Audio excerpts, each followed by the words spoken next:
বাবা, তুমি যাও সৎ পথে রোজগার করে যেখান থেকে পারো তুমি আমার জন্য খাবার নিয়ে এসো। ঠিক আছে মা, আমি সৎ পথে রোজগার করে তোমার জন্য খাবার নিয়ে আসবো।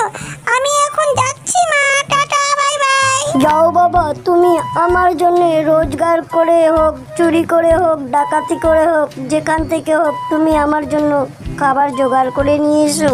ঠিক আছে মা, আমি তোমার কথা মনে রাখবো। চুরি করে হোক, ডাকাতি করে হোক, যেখান থেকে পারি আমি তোমার জন্য খাবার আনবই। আমি যাচ্ছি এখন চুরি আর ছিনতাই করতে মা, টাটা। টুনি নিজের সন্তানকে শেখাচ্ছে তুমি সৎ পথে রোজগার করো আর সৎ পথে চলো। যজ্ঞ কাক নিজের সন্তানকে শেখাচ্ছে চুরি করো, ডাকাতি করো, ছিনতাই করো। তাহলে বন্ধুরা, টুনির সৎ পথে চলাটা ভালো না যজ্ঞ কাকের কুপথে চলাটা ভালো, কমেন্টে জানাবে। গল্পটি ভালো লাগলে লাইক করবে, শেয়ার করবে আর সাবস্ক্রাইব করবে। তাহলে দেখা হচ্ছে আরেকটি নতুন গল্পের সাথে।